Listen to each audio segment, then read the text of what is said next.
Bonus movie!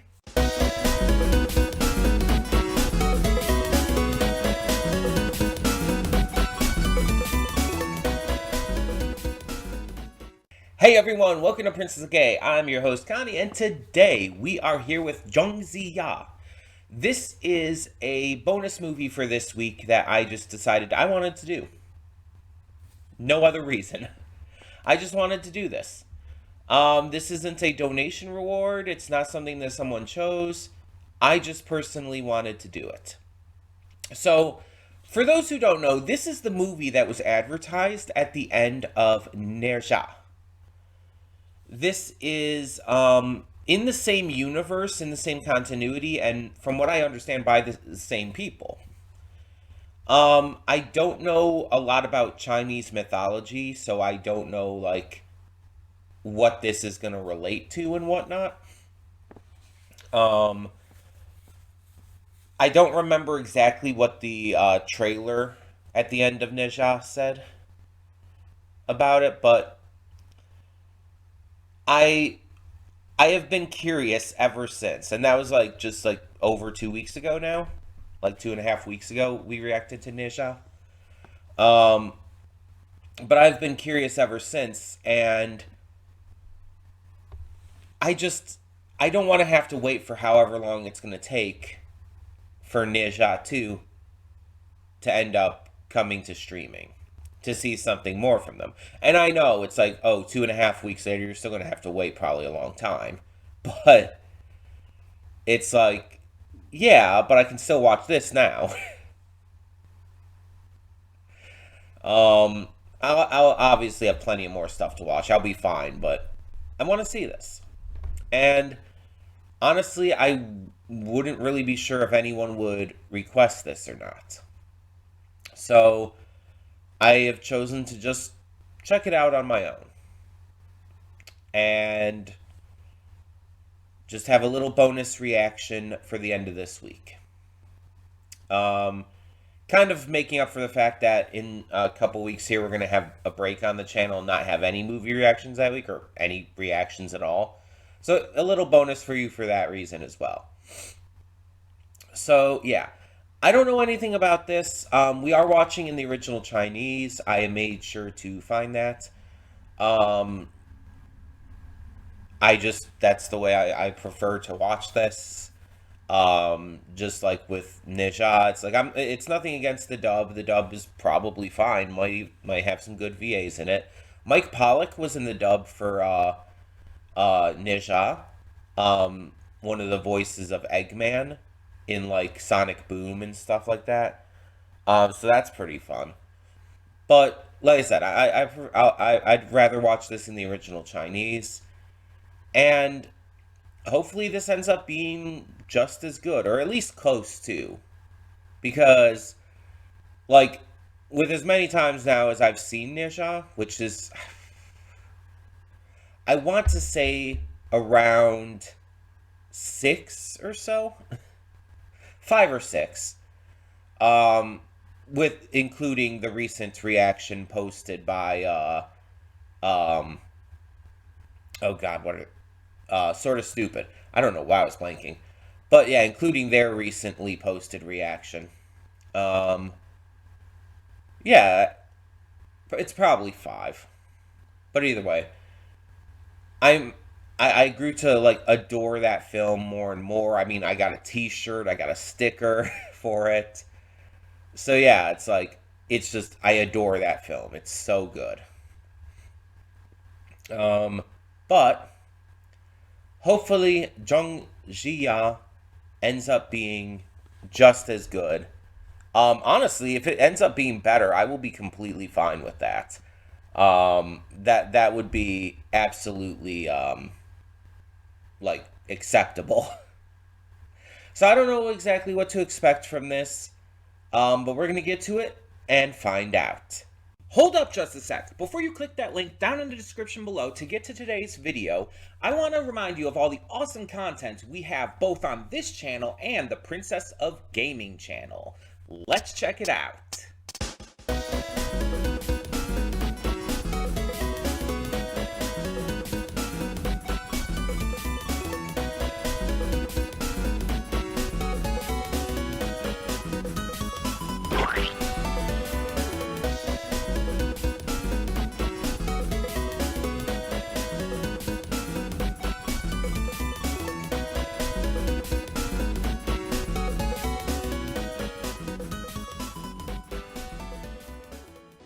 And we are back, and we'll begin with spoilers in 3, 2, 1, now.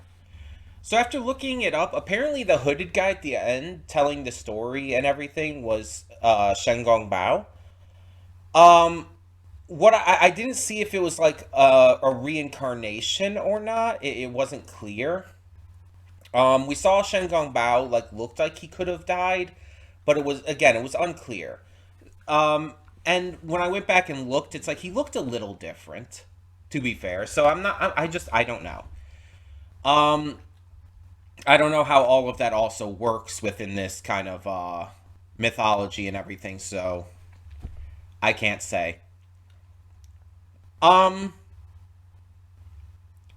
but the one of the credit scenes, the one that obviously shows Neja, does show us that this takes place in the same world, and I mean, at least I'm assuming it does. Because the thing is, if this takes place after the events of this movie, then that was all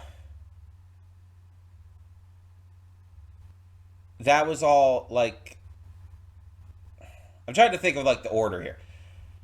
If that scene takes place after the events of this movie and everything, like if this movie took place before the events of Neja 1, then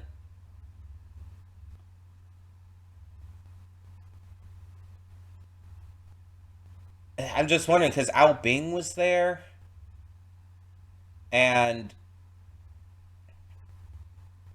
the thing though is Ao Bing and Neja had their bodies. I mean, I figure they're gonna get their bodies back in the second movie, but still. Um, Everyone else was there too.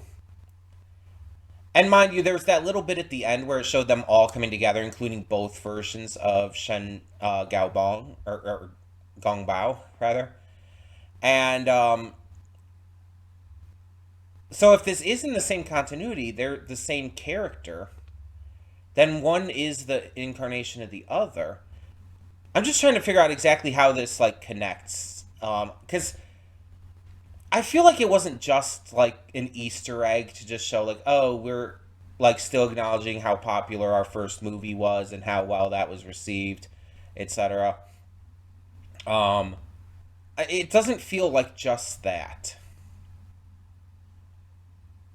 Like, mind you, that entire scene was obviously more comedic than this movie just was. This movie was very serious, and that scene was extremely comedic with him getting like woken up at night thinking about how messy Neja was, and having to go back and clean his face and everything back at Shangtung Pass. But still, it's like, also, why would I'd say why would he keep his face dirty still? But it's Neja. Like, yeah, he would do that just to annoy people. Um, but yeah, it's like I feel like it has to take place after the events of the first movie, though, if it is canon, because Ao Bing is there like as Neja's friend. So it'd have to take place after the events of the first film. I almost feel like it would have to take place after the events of the second film, though, right? I don't know. And that would mean that he would have had to go back down to Earth, but how? Because the stairway was broken. So would he have had a way to return to Earth? It's like there's a lot of questions that come from that. Also, how would he like he would have had to give up his deification? And how long after would that have been?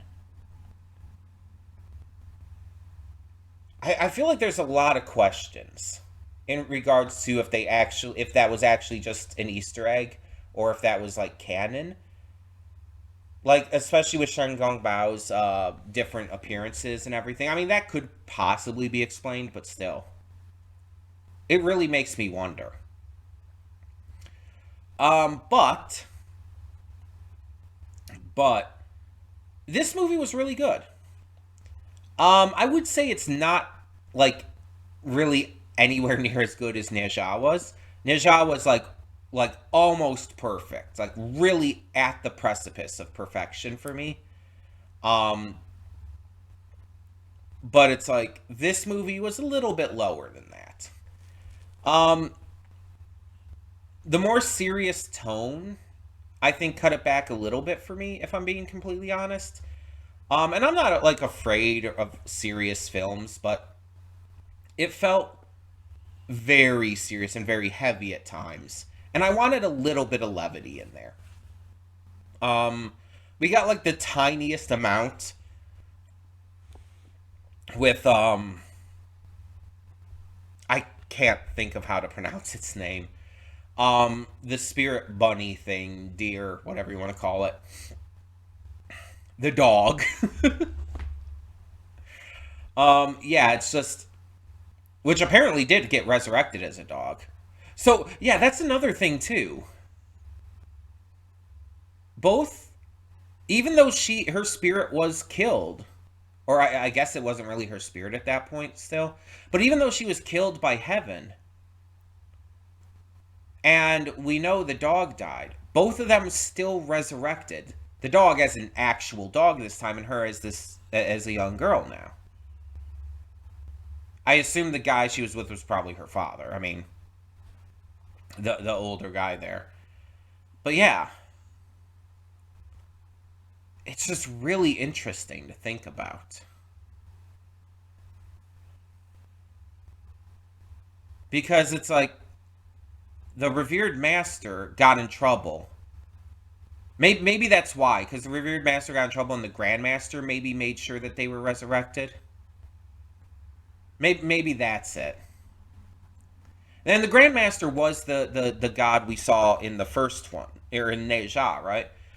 The one who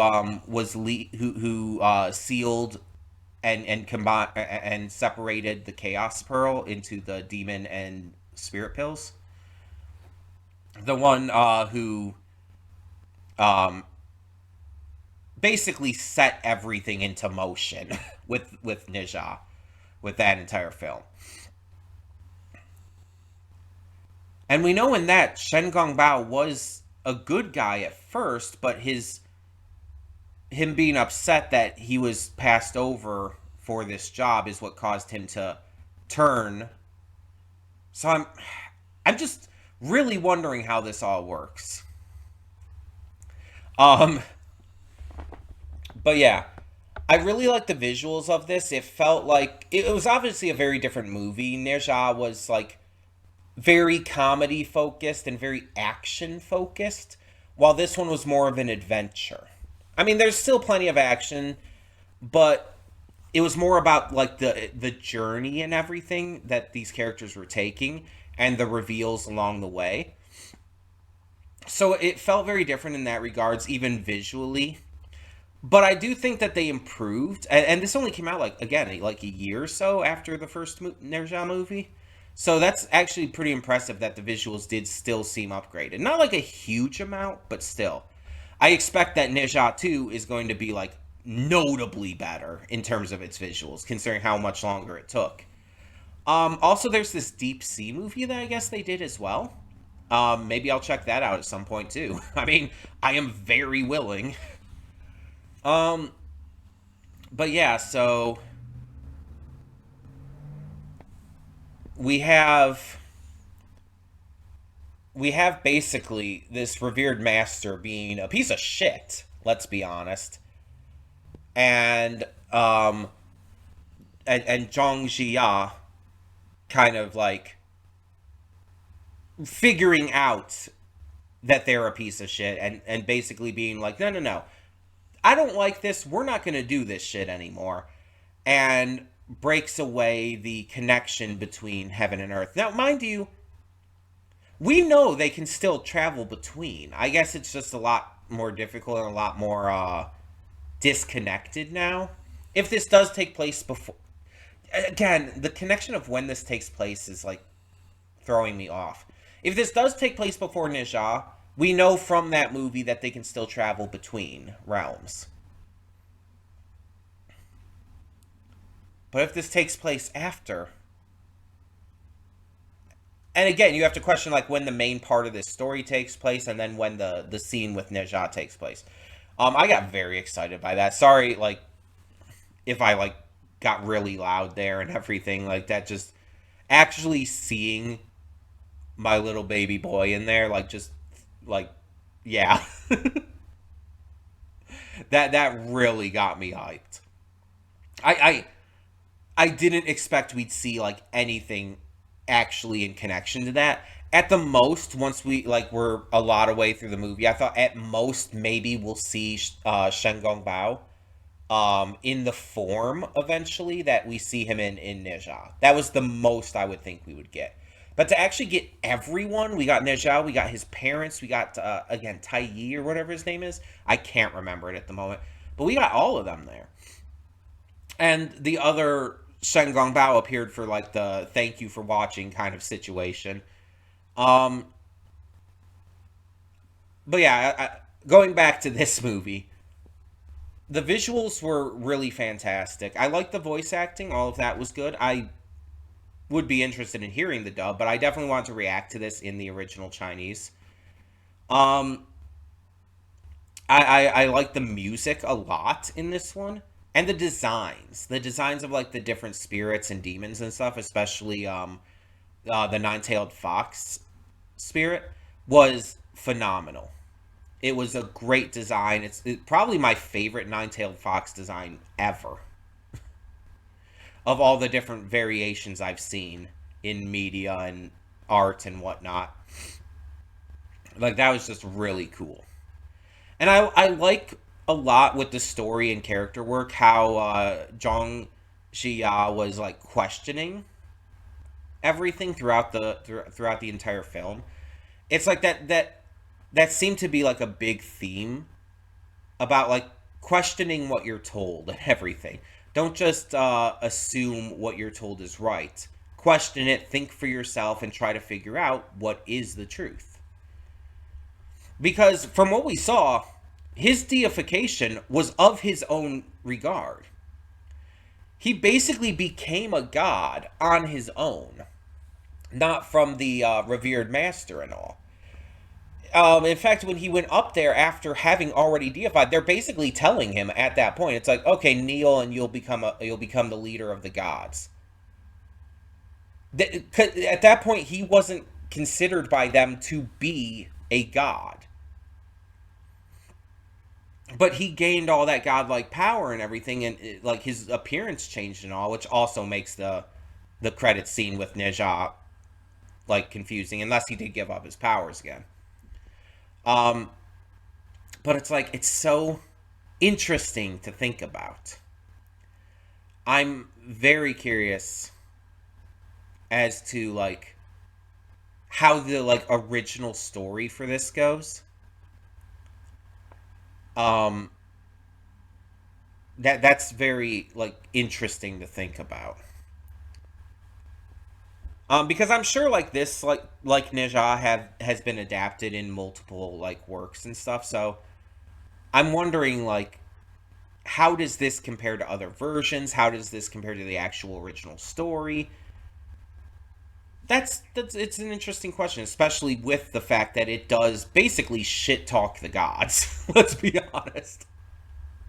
It is very much like lowering the gods down to our level as being fallible, which you get to see in a lot of other mythologies around the world, like Greek mythology. The gods of that pantheon are very fallible, constantly fallible. Looking at you, Zeus.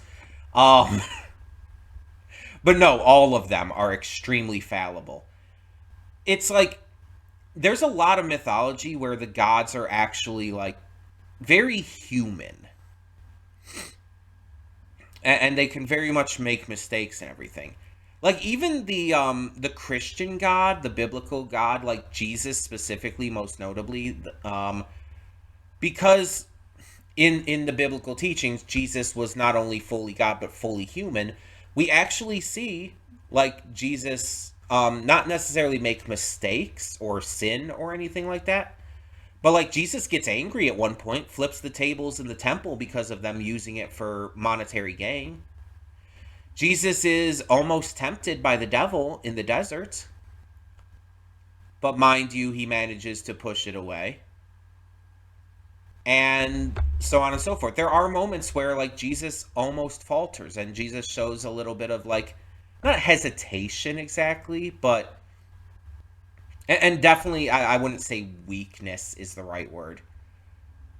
But he shows that he is also fully man. It's a concept that's really hard to explain. Like even as a Christian, I don't get it. Like how can you be fully God and fully man at the exact same time? It makes no sense. It honestly doesn't. And mind you, there's a lot in every mythology, including Christian mythology, that I just don't find makes any sense. Um, but it's like believe what you believe if it makes you feel better about life and helps you get through things and etc. better than you would otherwise, I guess. Just do you. As long as you don't put others down or mistreat anyone for their beliefs or, be a piece of shit. As long as you don't do that, we're Gucci. Just be a good person, basically. Don't be an asshole. Don't be a bigot. That's not okay. Um, the only people that you should ever be like aggressive against, I guess is the best way to put it, are like Nazis or rapists or whatnot. It's like because that's a level where it's like, okay, you have committed like the worst possible crimes out there. Fuck you. Um, but it's like a lot of people like do bad things out of like good intentions, like actually good intentions. Like some people will steal to feed their families and all. It's just you gotta understand there are some people who do bad things but are still good people. But there are also people who are just bad people. There are both sides to that. There are people who are just evil. Sometimes there is a lack of nuance. Anyway, back on track here. I'm getting very distracted in these afterthoughts. Um, I like the addition of Xiaoju. I don't entirely know if she was necessary to the story. I feel like the story could have been told otherwise, but I feel like her addition is meant to showcase Zhang Shiyu's morality and ethicality. It's meant to showcase how he values all lives, every single life equally. One girl is just as important to him as anyone is. And how can you like say that you're trying to help the common people if you're not even going to help and save one girl? If you're going to doom her as a basically quote unquote necessary sacrifice, how is that doing good? How is that like doing the right thing for the common people? It's just the excuse of necessary sacrifice. It's just the excuse of like making a small sacrifice for the good of many. And it's one of those like moral quandaries that people like to pose a lot. Would you sacrifice one person to save millions? If if killing this one person would cause like millions and millions of others to survive, would you do it? And my answer has always been fuck no and fuck that question. That is a like extremely manipulative, fucked up, and immoral question. Because it's entirely trying to lead you on. Because no matter what the answer, there's no good answer to it. If you say yes, I'll kill the one girl to save millions, you're still killing someone. You're still a murderer. You're still a bad person. If you say no, I won't kill the girl, let the millions die, then you're letting millions of people die. You're still a bad person. No matter what, there's no good answer to that question. It is a fully manipulative, leading question that no matter how you answer, you will never get correct. It is not meant to, like, test your morality. It's meant to trick you. It's a fucked up question, and anyone who asks that can fuck right on off. And that's basically what Jiang Ziya was put through in here. He's basically being told by the revered master that the greater good will sometimes require the sacrifices. But the thing is, the revered master, like, literally incited this war that killed a shit ton of people, caused exceptional, like, trouble with humanity, and they used the nine-tailed fox as a literal scapegoat for this war in order to push the blame off of themselves. That is so aggressively fucked up. That is evil, honestly. So I'm glad that in the end, the revered master did end up getting punished for that. Because, you know, fuck them. I'm with Jiang Ziya here. It's like, I would work to save anyone that I can in any situation that I'm able to.